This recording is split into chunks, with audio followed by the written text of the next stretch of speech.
Good morning, good afternoon, good evening, ladies and gentlemen. We're back at it with another live mastermind with my good buddy Caleb and myself. Guys, thank you so much who is joining us here on this beautiful Saturday down here in Texas. The sun is shining. I don't see a cloud in the sky, dude. How's your Yeah. morning going? Oh, it's going great. It's a great morning. Busy morning for sure. But yeah, no, it is. It's gorgeous outside. It's amazing. I'm loving this weather. It is. It is. So, just for anybody that is new, that is watching, make sure to put your comments in the or questions in the comments below. This is a live Q&A. So, yeah, dude, I want to give you an update. I'm almost at 10K subscribers, by the Oh, way. wow. Yeah, Congrats. That's awesome. I What's think what's I'm the like what's the official number? I'm 70. I think I did the math today. I'm 76 subscribers away from Oh, I need hitting to start 10. making some accounts and subscribing.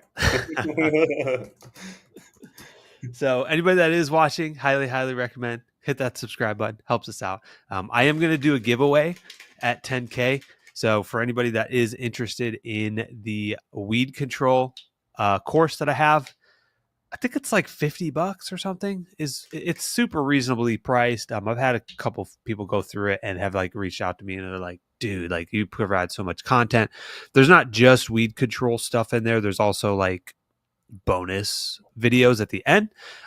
So for anybody that is interested, let's do this. For anybody that is watching, all I need to see is a screenshot of you subscribed. You can send it to me at media@militarylawncuts.com. I'll put your name in a pool and then we'll just draw one winner. And Ezekiel said, just subscribe. Thanks, brother. Hit that subscribe Yeah, button. man. Appreciate it, dude. So yeah, all you gotta do is take a screenshot on your phone or laptop, whatever, and then just email me the photo, media@militarylawncuts.com. I'll put you in a drawing, and we'll have one lucky winner once we hit 10K. So, dude, so yeah, talk to me about. You guys don't know this, but we were talking a little bit about the World Springs before we jump into the business side of things. Oh, yeah. Caleb did a 12-minute cold plunge. We were just talking about that. So, tell me about this, dude. Okay, a 12-minute cold plunge is definitely crazy. Like I wasn't that wasn't my goal. My goal was to get in and out initially. But then it's like, you don't want to look like the weakest link out of your buddies, like so, I went with just one of my friends, but there was also some other guys in there too, so it's like, oh yeah, now I definitely can't leave first. Uh but my friend was like, he took it like a champ, like no pain, like he wasn't like I was. I got in there, I was like, oh wow, I don't want to do this anymore. I definitely wanted to leave immediately, but then it got better after a while. Like if you just don't move, I think your body heat like somehow like sticks to you in the water, I guess. I don't know how it works, but you like eventually get warm. Hard Yeah. It's kind of weird. Like you feel warm after a while. And then once you get out, you're just like your body temperature is so low. Like we went straight from the cold plunge to the hot tub and I still felt cold in the hot tub. Really? Yeah, because that's how low your body temperature gets. It's crazy. Wow. See, dude, when I went, it was summertime last year. And so the temperature outside, I think, was like maybe in the 90s. And so when I got into the cold plunge, I could only do 45 seconds. I'm not as a champ as you are, but dude, I think like going from like 90 degrees down to 54 degrees, like that's like a 45-degree difference. I Yeah. don't know if that played a part in why I could only do 45 seconds. Cause like, I mean, when you went, it was what, maybe 75 degrees? So like Yeah. 80 maybe max. So like maybe that 10 or 15 difference going from like that to that made the difference. I don't know. But I don't know. I definitely think if it was already hot out and it's been hot out, you're more used to that heat. So mm, going from that to the cold, that cold is going to be harder. right, right. I don't know, but yeah, definitely. 12 minutes is definitely crazy. That wasn't my goal, but it happened. But I Right, felt right. pretty good. Like I think your dopamine like just goes through the roof after you get out, so you feel pretty good. Yeah. Yeah, That's cool. That's yeah. cool. If anybody knows about it, if you're in the North Dallas area, there's a place called World Springs in the Colony. It's amazing. It's the best place ever. They got like 20 different pools with different minerals and and it's based on like different countries and stuff. And they also have like a spa area too. You can get massages. So it's a pretty nice place. I like it. Yeah, yeah, very cool. So how's your spring rush going, dude? Talk to me. Like, what's going well, and Mhm. what are some bumps and bruises you're experiencing? Yeah, it's a lot, like a lot of different things going on. So, well, I will say this, good news, we're up to 280 clients as of today. So, That's uh, amazing. What would you start off with at the beginning? 185. So so you've gotten 100 new customers basically. Yeah. Wow, dude, that's Yeah, good. it's That's good crazy. It's momentum. so much work, but it's awesome. 100 clients is like it's a lot of work. So, So, what do you think? What do you think contributed to that? I mean, that's like getting and those are all recurring, right? These aren't just like one-time jobs no, no, projects. no. I only count the ones that are recurring. I don't even put the one-time projects as like a customer. They just stay as a lead for Yeah. the time. Okay. Yeah. So, what do you think is the biggest contributor to that unlock of getting 100 new customers this spring? Yeah, not being in the field and spending time on sales and admin, like just being on your computer, calling customers, like getting on the phone, speed to lead, calling that lead. Like once you finally could get out of the field and have a team to do that for you, you can spend time on the thing that really matters, which is sales and also hiring too. Yeah, dude, it's crazy too because I do so many coaching calls with people and they're like, yeah, I'm doing 100,000 or 200,000. I want to get to next level, blah blah blah. And I always am like, you need to be like spending at least half of your time like selling.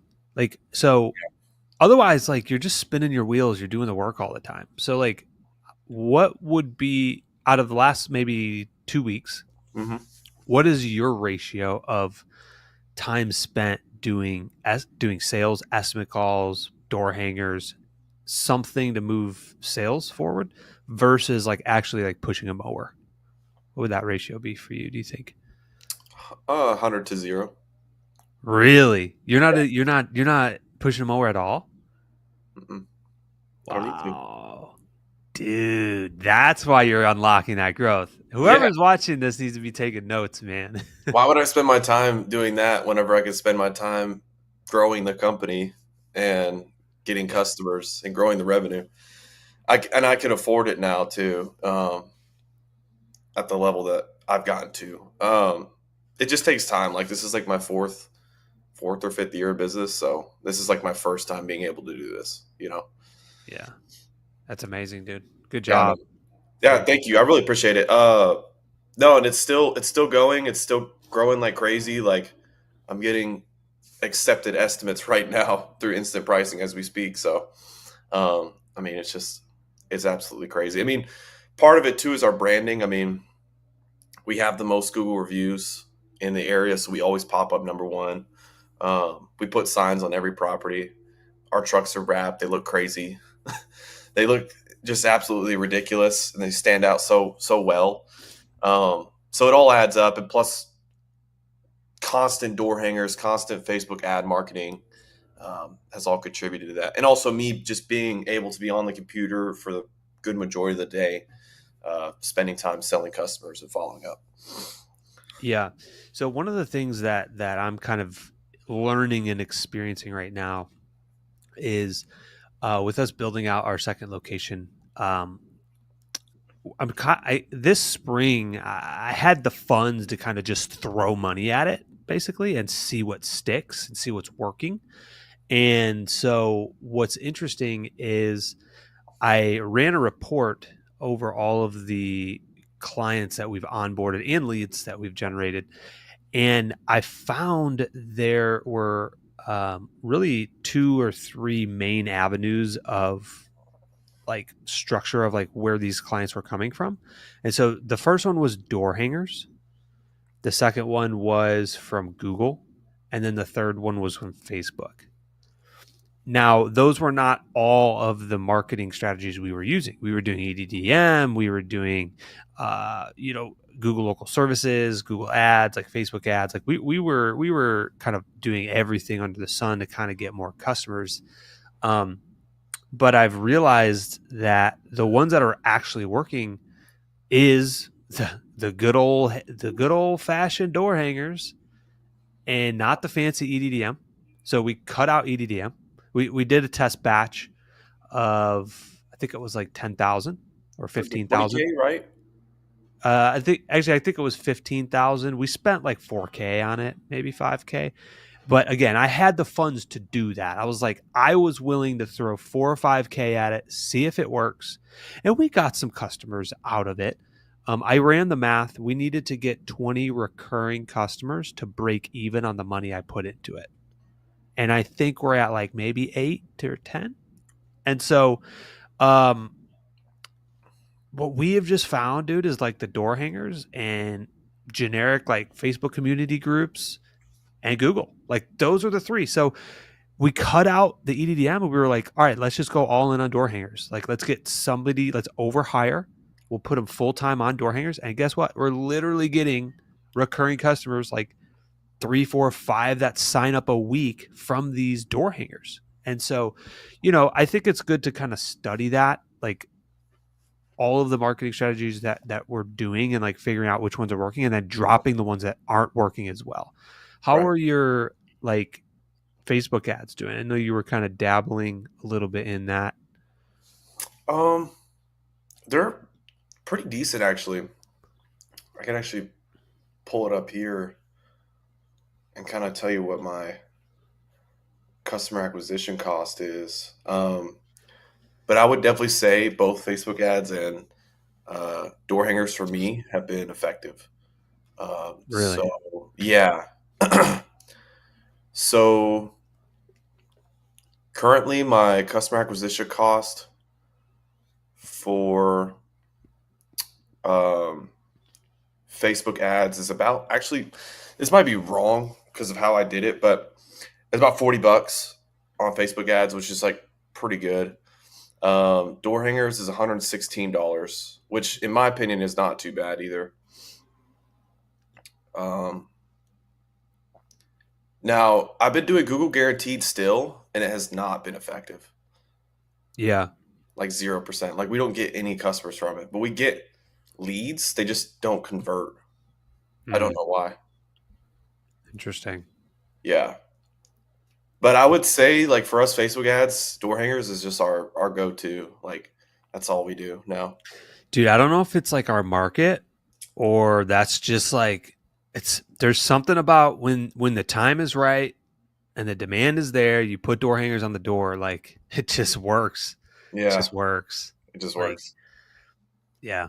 Dude, my buddy, he called me or not called me, he sent me a voice chat. He's in the same market as I am. He said he put out 800 door hangers and converted 5 customers. Like that's Yeah. amazing. Like Pretty good. that's awesome.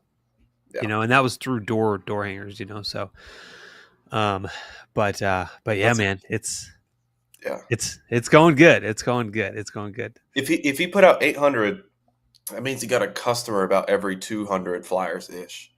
Yep. A little more, like 1.2, I guess it's 1.25. Like, Right. that's pretty good. I'd do that all day. Yeah, I would pour. We don't get gasoline that. on it. We don't get that here. Like, I would, man, like that's crazy. That's pretty good. Mm-hmm. That's amazing. The caveat to that though is he's just getting started, so Yeah. I'm sure he's offering everything under the sun of landscaping, to where you and I are a little bit more niche, and we don't take on certain things. You know what I mean? But yeah, dude, he told me that. I was like, that's amazing. Yeah, and yeah, for sure. Maybe he's charging a little lower price too, but yeah, no, that's still really, really good. Like I would be doing that all day if I was him. But you said for you, it's been door hangers and Facebook groups, or was it Facebook ads that was more effective? I really think it's the Facebook like groups. I really think we've been having our GMs take pictures of themselves in front of the truck and then posting inside multiple times. Also, when people ask for lawn services of like recommendations, we're very heavy in the comments constantly. And I'll see, like, I'll post and tag our website, so it'll show the logo, and then they'll post like 3 hours late. So like there's multiple people saying military lawn cuts, military lawn cuts. Yeah, I think that, and I mean that doesn't take any money, just takes time, you know. But those absolutely. local referrals has convert a lot because it's like it's that trust thing. If your neighbors are recommending this company, so quote unquote, right? It's like, oh, I might as well just sign up with this company. They're using them. They're probably good, you know.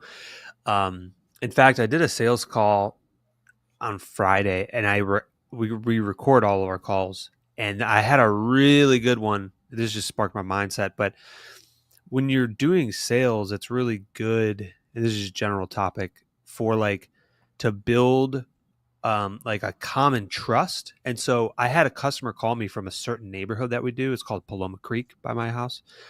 And like right immediately off the bat, she told me like in the first 10 seconds of the call, hey, I'm in Paloma Creek, that I need lawn services. And so I'm like, oh, like right off the bat, hey, first off, you called the right company. We specialize in lawn services.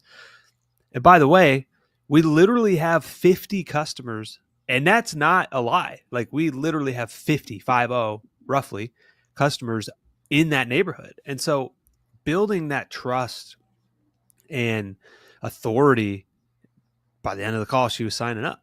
You know what I mean? And she's like, because she, I don't know, maybe it's FOMO, fear of missing out, with 50 of her other, neighbors signing up for our lawn services. But like, I don't know, it's such a smooth transition when you can build that trust into the sales process. You know what I mean? Yeah, Um, I found it to be super, super effective. yeah. No, But definitely. Like when they know that their neighbors use you, it's a it's like a factor of trust, right? Um, that's why like we do the yard signs on each of our on each of our properties because it builds trust. It's like, hey, if my neighbor is willing to use them, then and trust them, then I could probably trust them too. mhm, So, absolutely. yeah, man, dude, the Facebook groups have always been a game changer. Like I'm always in there too, just posting our website, trying to post a I do a Facebook post every week. Um, that's how I started my business too, was on Facebook groups. Hmm. I just literally went in there and posted like, "Hey, just started my business, college student, trying to make some money." Uh, and I got like 60 customers in my first year just from doing that. It was crazy. Yeah, yeah. That is. Yeah. How have your like team members been with this spring? Have they been good? Been hiring some good people? Or Yeah, actually, I'm happily surprised with my guys so far. So, I haven't had like any crazy issues. Um, Mhm. efficiency scores are actually better than what I thought they would be. Yellow slips pretty low. Attendance is decent. Like all of them are always on time, never calling out. I've never had one guy call out this whole season. Wow, that's Like, amazing. like not at all. Like I'm so surprised. I'm like genuinely surprised. I know it's gonna come. Like someone's gonna call out at some point. It just hasn't happened yet. Mhm. So I don't know. That's Nothing good. crazy. Like, and they pick it up quick. These guys that I've hired are just, I mean, solid. Now I will say a lot of them come from a background of lawn care or they come from like a labor background. Mhm. So I've found that the ones that have worked outside in labor or have done lawn care are like actually the best to hire for sure. I don't Yeah. know. What are your thoughts? Actually, so I definitely would agree with that 100,000%. Um, in fact, I was actually gonna pull up this small little PowerPoint slide thing. It's like 6 slides that I could probably go over with you guys. Hopefully, this might bring value to you guys. Um, but yeah, that is one of the points of like hiring is like you definitely want to try to find people who have physically done the work before. I basically I did a PowerPoint inside of the mastermind, actually the mastermind that Sam's coaching group and everything. On the last mastermind that we did with them, I had like a 10-minute talking point on like hiring, And a lot of the guys in there really liked kind of what I had put together. So I was thinking maybe I could share that with you guys here. Yeah, I didn't make it to that one. I remember. Yeah. I mean, if you want, I can dive in this. It's 6 slides. It's 6 slides. But Sure. I know we've got 5 people watching. Just a reminder that this is a live Q&A. So at the end here, I think we're only 20 minutes in. At the end, we will definitely do questions and comments. So make sure to put those in the comments below. All right. So I want to share this with you. But also going back to your point with your team, I think the reason why your efficiency is going up is because you've onboarded 100 new recurring customers, dude, and that's filling in that territory. Yeah. Where they're not having to drive as much now. And like, dude, that's when it gets really good on P4P, Yeah. pay. I've been looking at it. I look at our map, or I just go on like the dispatch and Copilot dispatch board, and I'll just look, and it's like so filled in now. It's awesome. Yeah. All right. Can you see this screen? Yeah. All right. It's not like weird looking. Well, all I see is click to exit full screen. Oh, really? Yeah, it doesn't show like the actual slide. Okay, there's the slides. Yeah, it's weird. I don't know. It I don't doesn't think you like can go full screen on it. Okay. All right. So yeah, I'm gonna share this with you guys real quick. I'll just dive through this real quick. So this was kind of something that I shared in Sam's coaching group. And yeah, they really liked it a lot. So my topic was stop hiring bad employees. And the reality is we could take this word here and just take it out. And instead of saying bad employees, we're going to say stop hiring average employees. Because the reality is you and I both know that a bad employee is going to be fired regardless. Like they don't show up, they cause a lot of damage, they don't do what they're told, and they're literally gone and probably within a week. And if you're really good, they're not even going to make it through your hiring process, right? And even get on the team. But it's the average employees that drag everything down. All right. And that's what we're going to be talking about today. So the reality is the best employees are 400% more productive than average employees. And I know this because I have the data and I've seen and I've run reports on this. The best employees produce 4 times more than an average employee, not even a bad employee, an average employee. So the reality is average employees kill your business. Why? They do just enough to get fired or to not get fired. You know, they call off and are tardy once in a while. They need to always be told what to do. They can't always think for themselves. You need to give them constant direction. Hey, do this, this, and this. I need you to do this, this, and this. And you're constantly, they're just task oriented. You know what I mean? Like you just always having to give them those tasks. And the reality is we spend 80% of our time managing average employees when instead we should be giving our time and energy to our top producers who are going to run our businesses one day. And so what is the solution? The solution is get really, really good at hiring, because the reality is those average, if you're like us, average employees do sometimes make it through the hiring process. The bad ones, 9 out of 10 times won't make it through. But there are average ones that do make it through sometimes. So over the last 5 years, I've literally done hundreds of interviews, hired tons of bad employees that have gotten fired very, very, very quickly. And I've hired a ton of average employees. And I'm currently training my GMs to basically do it for me and for the company. And so I'm not actually that much involved in the hiring anymore. My GMs are. And so here's what I'm teaching them. And here's what I've learned. So I sat down and I looked back at the 5 years of my career in hiring people. And before I jump into this, I wanted to tell you, there was a time in our organization where we had a 30-day turnover rate, which means of hiring people, we would hire an employee, and on average, within 30 days, they were leaving or getting fired in the organization. And so, some were quicker, some were longer, but on average, it was 30 days. And I was like, what is the problem? Like, why are employees not staying?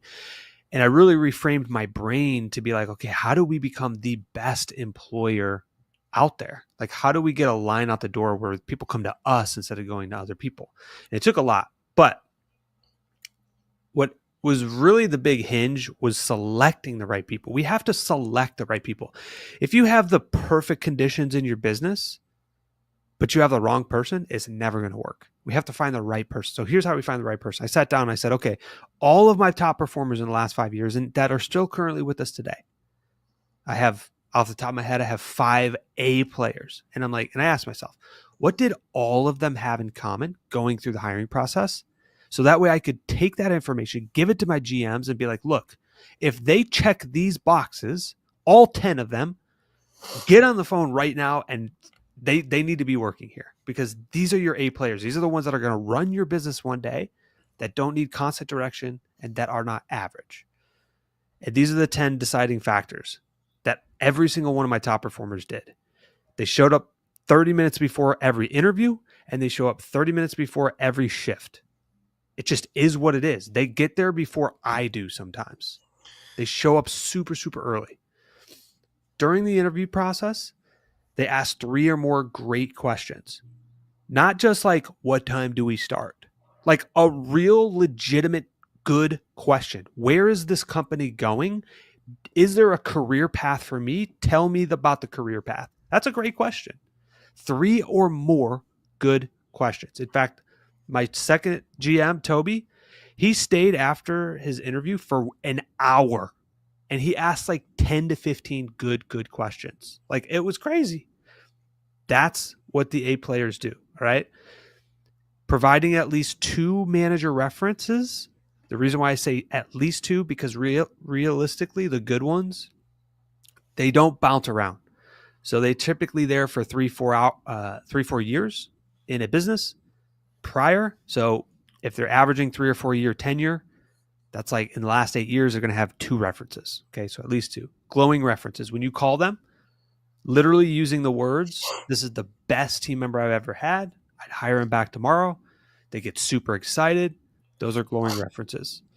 Long previous job tenure. Can't tell you how many people apply and they've been working somewhere prior for 6 months, 3 months, 8 months, 9 months. That's not good. Now, the reality is every single person is not going to check every single one of these boxes, but if you can get to like 8 or 9, you're going to be much, much better off. We were just talking about this earlier, Caleb, about physically being fit. They got to be money motivated. In the environment that we have in our business, they must be money motivated.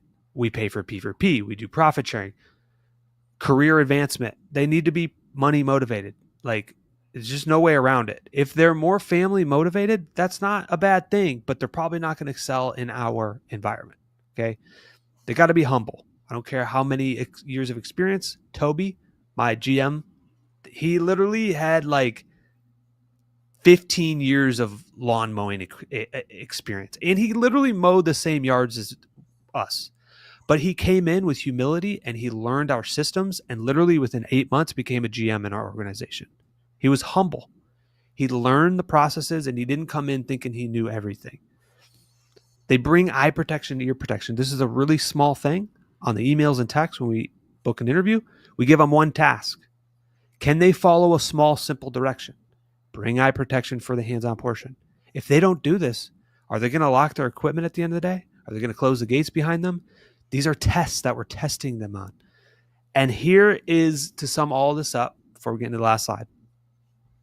So 1.0, and this is what I learned in my early career, the first probably 3 years of business, is I thought we were so good. I was like, yeah, we have great training. We got orientation. We have videos. as long as they show up and are humble and all this stuff, I could train them how to do. I could train anybody how to mow a lawn. That's 1.0. That's hiring 1.0. And there's nothing wrong with that. But the 2.0 of hiring is finding people who, yes, check all of that humility and showing up and all that stuff, but who has literally been here, done that before. So again, referencing back to my GM, Toby, he literally mowed lawns, sprayed weeds, and did landscaping before he came to our organization. And guess what? He checked the box of been there, done that. I've done this before. He had experience commercially, not just residentially or, in his own yard.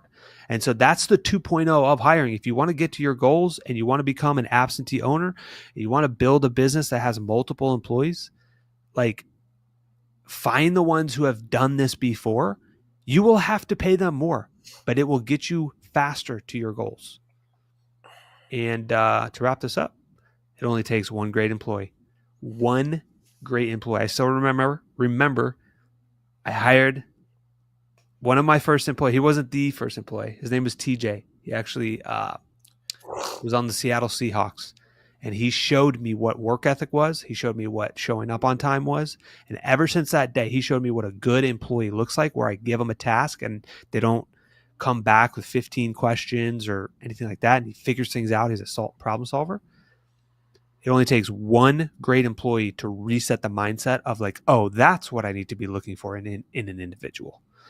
And that is what I've learned in the last 5 years. So all that to say, going back to this point, because this is really important, I sent this picture to my GMs and I was like, as long as the person like checks like the more numbers we can check box, the better the person will be in your organization. I guarantee it.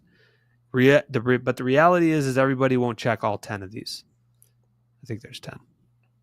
But if you can get to like 7, 8, or 9, that's a great, great decision. But dude, yeah, this is great. I love every bit of this. I totally agree with the very last slide too. Is like it really only takes like one good employee. Once you like get that good employee too, it raises your standard. You actually realize, oh, okay, this is how an employee really should be. Mm-hmm.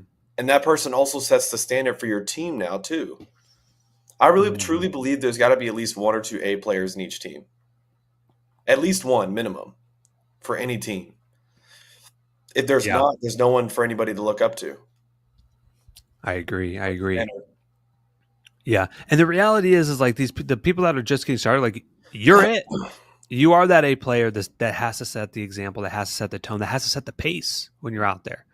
But eventually, as you do start to grow and scale and duplicate yourself, because that's what we're talking about, like you can only do so much work. Eventually, you have to duplicate yourself to do more.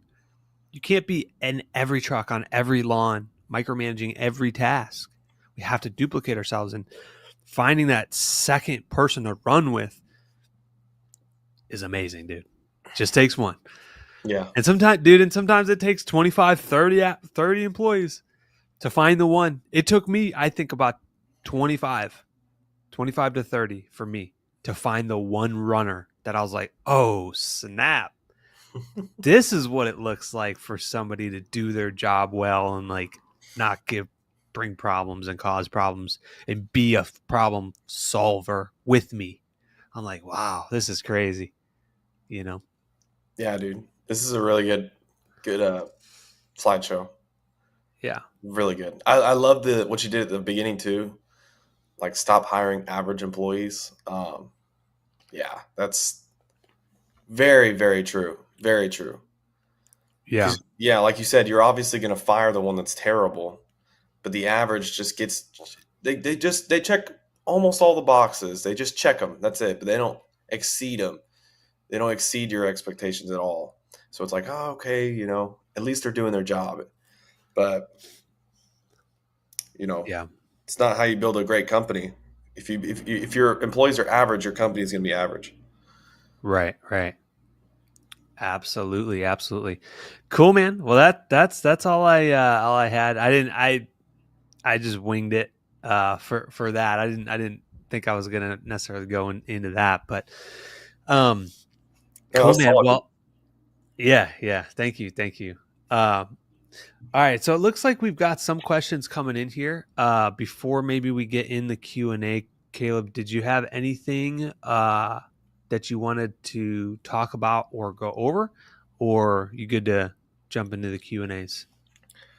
Um, I guess I kind of want to ask you directly. How have you been handling stress? Your stress at this time of year, because I know you're probably just about as stressed as I am. Um, I don't know, maybe Great more, question. maybe less, but how have you been handling that personally? It's a really good question. So I'm pulling up my phone right now. So there's a book. It's called Don't Believe Everything You Think Yeah, by Joseph Guyen, Nguyen. I already love the Um, title. I've listened to this book twice now in the last week or 2 weeks, and I'm a thinker, dude. Like I think about things, and anxiety is real. Yeah, there's just a lot of stuff going on. I mean, we spent $100,000 this spring, so like there's a lot on the line for us to hit our numbers of what we need to do. So, um, but that book has helped. There's tactical things in there that you can do when you're like wheels are spinning in your brain and you're like kind of freaking out about stuff to kind of reground yourself and be more level headed. That's kind of one of the things that how I've been handling stress. Um, I think the other thing is like on the weekends and stuff.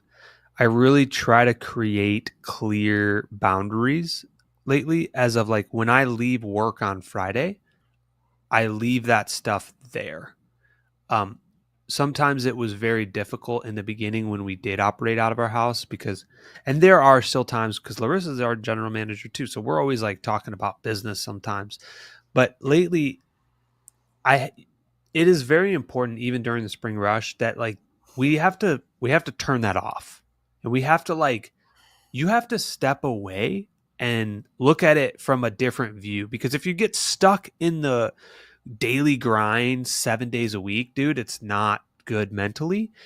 And when you really step away and get away and like refresh the mind, it enlightens you to like see it from a different lens and view and then like be able to make better decisions. So however that may be, whether you go hiking, working out, you know, things like that. Some people play games, whatever you need to do to kind of unwind and reset and get away. Like, I think that's important as much as spring rush is the gold rush and every second of every day counts and this, that, and the third. And that's important. But the reality is this is the truth.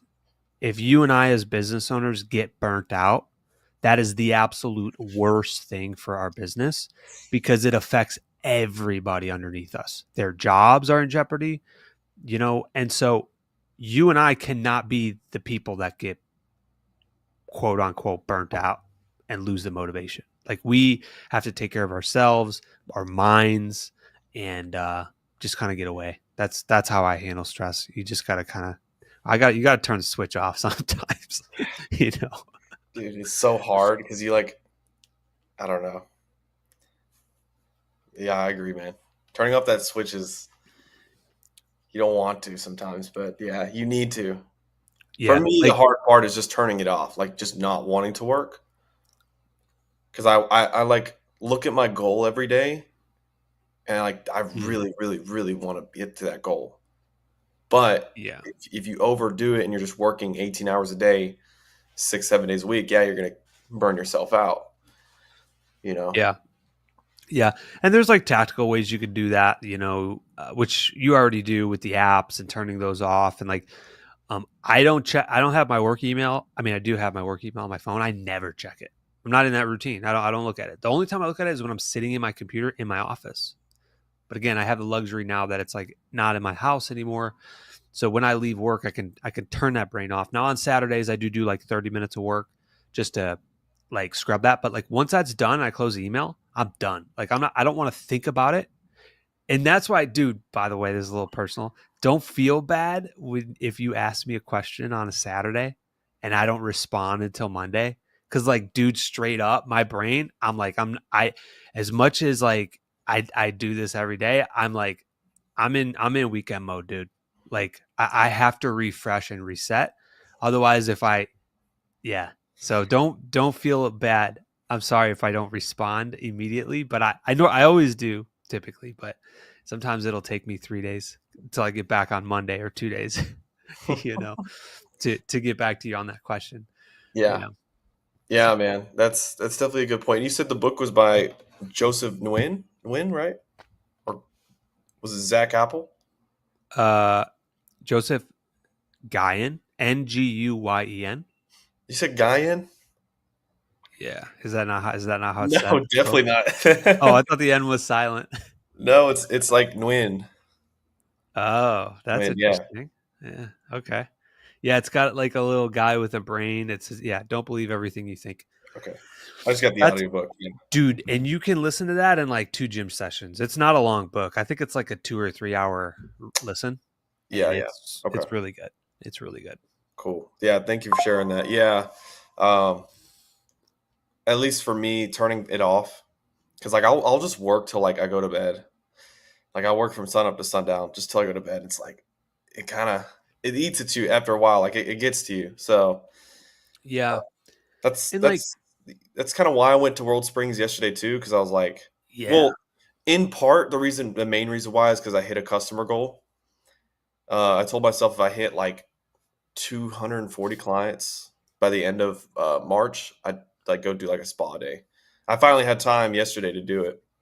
yeah, and that's amazing. Like that stuff right there. Like the other weekend, I went out golfing with my mom for like 4 hours. Turn the phone off, put in the golf bag, and like just dude, you that's crucial. Now, yeah, and there's a weird balance, and the reality is most people do too much of that, and they don't do as much as you and I do in the grinding the business. But like, Yeah. I know your work ethic, and so I think we tend to lean more on the working too much side. Yeah. We need to take some time for ourselves. So I think that's good, really good that you went to the World Springs and Yeah, dude. unwinded. You know, You definitely got to. I think it's also like I don't know. It's so necessary. You gotta have some time, like you said, go on a hike or spend time with family. Like at least spend like a day just chilling out and just doing nothing.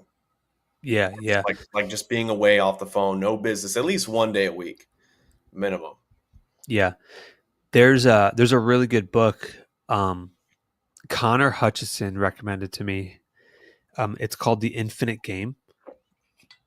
Have you listened to that one? No, I haven't. What's it about?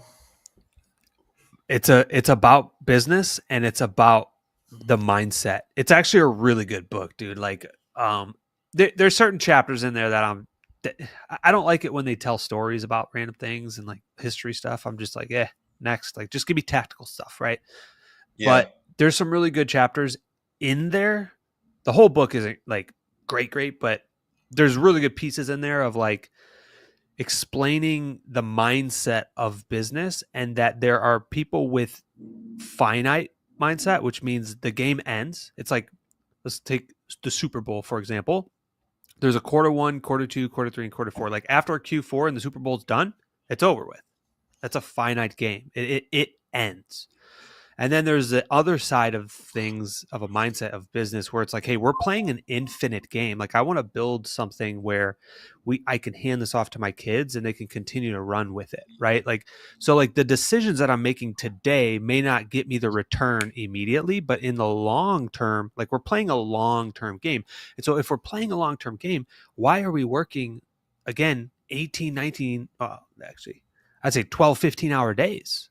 Is this sustainable? Right? If we're playing an infinite game and we want to, and we're in this for a long haul, do we see ourselves 10 years from now doing the same exact thing? If the answer is yes, in a weird way, and I know I'm saying this in the middle of spring rush, and it's kind of counterproductive and counterintuitive of what I've been saying, but like we also need to take care of our health and our bodies and not grind ourselves to 15-hour work days every day, because I don't think that is sustainable for 10 years, And so there's a weird balance, and there's an off season. So, you know, Yeah. it's just something to think about. Yeah. I talked to Sam about this too. With a seasonal business, like how seasonal it is with ours. It's like a huge wave right as the spring starts. Like the wave ended, the wave's done for like 3 months for us, right? And then the wave is just like that, it's like a rocket almost. Yeah. Well, whenever you go from like just doing, it's just nothing going on. It's fine. It's like in the wintertime, there's just nothing happening. You go from that to like the rocket. It's crazy. Because you're not used to it. You just had spent 3 months doing nothing, and you go to now 3 months of just working nonstop. So I talked to Sam about that, and I told him, I was like, "That's what's crazy about it." It's Yeah. definitely a difficult. But yeah, you gotta have balance. It's something I need to work on for sure. Yeah. Yeah, just gotta get better at that. Yeah, and like Larissa has helped me out with some of that stuff. In fact, I've moved some of my coaching calls around. Like on Saturdays, I was used to do it, and she's like, "Look, like the weekends should be our time," and I'm like, "You're right, they should. I need to turn that off." And so, I moved it to more of like during the week. And then she's also like, "Look, like after like 6 p.m. on a weekday, that's it. Whatever needs to get done can get done tomorrow. There's always gonna be another email, another text. They're always coming in. Another customer needs lawn services or a complaint. It's like we need to set a deadline, and after that time, it's like we're not talking business. You know what I mean? So I think Yeah, it's healthy, but yeah, you have to. Definitely have to. yeah, cool. All right, let's get into some Q&As, or I think is how you say it. Just subscribe. Thanks, brother. Anybody else who's watching should definitely subscribe. All right. So, or Ezekiel said, I am looking to start my own business in 2 weeks and quit my job. I just watched your videos and was about to call you. Yeah, dude. In fact, let me put the banner up. Free coaching calls. Still doing it. Reach out to me, media@militarylawncuts.com to get on the schedule. Oh, I got to say this, by the way, for everybody that's watching. We got to take 20 seconds to talk about this. If you guys book a call with me, please show up. Okay. All right. I only have like 2 slots a week that is available, and I'm very busy. And number one, I mean, I kind of take it a little personal when somebody doesn't show up because it's kind of wasting my time, which is fine. I mean, that's normal. There's people that aren't going to hang. Yeah. But what grinds my gears more is you're taking away from somebody that actually needs my help for that spot. And that's what makes me more upset. So please, if you guys book a call with me, actually show up or cancel or reschedule it if you can't make it. Not 30 minutes before the meeting, please. All right, sorry. I just had to mention Yeah, that. crazy. How could you not show up for that? I don't know. All right. Sorry, I got a little sidetracked here. All right. This will be a good one. I'll let you take this one. Yeah, let's go. Will or Caleb, what's your pull factor when you began? I mean, initially, like obviously you think about money, but I think more than money, it was like freedom. Like the freedom now, well, realizing now going into business, you maybe not so free, but at the beginning it was freedom. Like I didn't want to have, I didn't want the man putting their thumb on me anymore. I didn't want to have an employer telling me, what to do, when to come in. In my mind, it's like I kind of would like some freedom from that. So that was my biggest pull factor. I would say definitely number one. Number two, of course, is money. Like you go online and you see business owners are making tons of money. Even lawn guys too, making a couple $100 a day by yourself. Like that's much better than making 150, $200 a day at a job. So I got a question for you, Caleb. Is Yeah. that same reason or pull factor, as they said, of why you got started, is that the same as it is today for you? Or has it evolved, changed? So, yes, it's almost the same. Like, I think of it now more like money. Like, I know because I believe how I think about money is freedom. Money is not happiness, but money is freedom, and freedom leads to happiness, in my belief. So I believe that this avenue that I'm going down is going to lead to me having more money, which will lead to more freedom, which will lead to happiness. Right. Mm-hmm. But my goal is not happiness. My goal is freedom and money right now. But Yeah. my why is to build a great, like what I tell my team and what I tell myself too, because I don't think you should just only, your why should only be money. Um, I just want to build a great company. Like I want to build something that's awesome, you know? Like I want to build something that lasts, that can last for my family in the future, something that benefits the people that work for me and also my customers as well, you know? So that's also a factor in why I started this company, or why I'm like really, really just trying to build this thing is that, Yeah. you know? That's great. So, What's interesting is when you were talking about your pull, in my mind, I was like, for me, it was for freedom is why I started the business. And right when you said it, I was like, yep, same thing. Like, so for me, it's freedom. I wanted the freedom of choice. I had been in the Army for 6 years, and they literally tell you what to do, when to do it all the time. Like, and I was like, all right, I'm sick and tired of working for the man, being told what to do. Like, I want to be in control. So that way, if I do well, I get good consequences. If I do poorly, then I have no one to blame but myself. I used to wrestle back in the day, and it's not really like a team sport, which this is probably a bad analogy, but from a wrestler standpoint, if you win, it's because of you. If you lose, it's because of you. And it's like you are the factor. So the good news is you can get better. The yeah. bad news is if you don't want to get better, you're not going to get better. And so, um, yeah, freedom. And then I think as it has evolved, I think by nature, I find joy and fulfillment an extensive amount helping people without expecting anything else in return. And so, that's why I do the YouTube channel, all this stuff. But yeah, I think that's my personal mission as it has developed, is to build and develop people. And so that's hopefully what I'm doing, is building and developing people. So Heck yeah, man. good Yeah. question. But the funny thing is like going, like you think at the start, you're going to be free and build your schedule. And then once you get into it, you're like, oh, it's going to take a lot of time to get to that.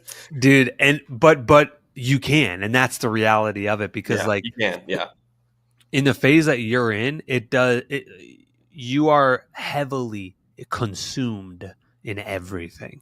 Yeah. You are the head of the octopus, and all the tentacles come back to you.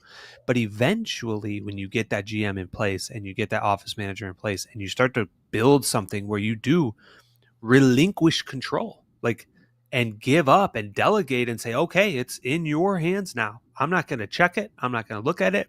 Now I'll do weekly KPI reports and make sure things are looking good. But outside of that, you're the one making the decisions. Dude, that's when the real freedom happens. And Yeah.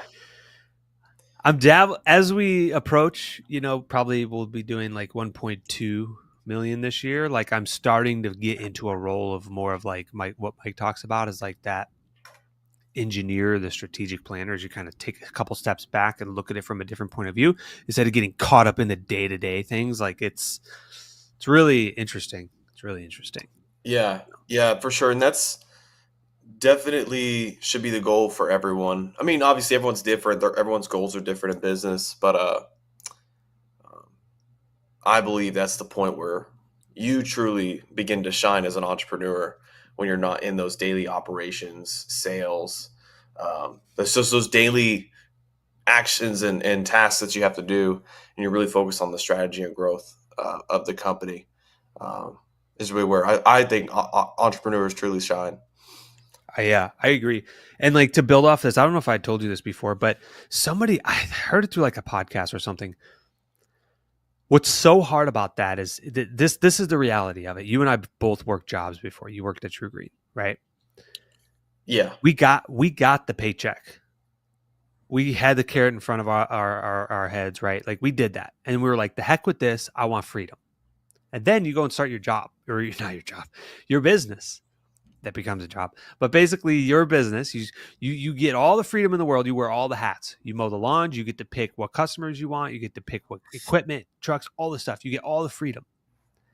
And then all of a sudden, you start to hire people, and you have to now give them control of it. So you have control over everything in the business when you're just starting.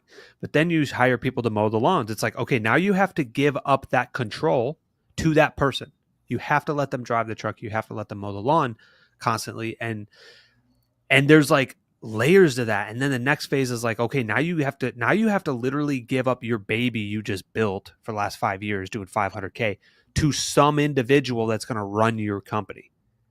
And it's like even more mind, because again, you're now giving that control up and stepping back. And it's really, really difficult transition. It's a mental thing, really. I mean, it's weird, man. It's weird.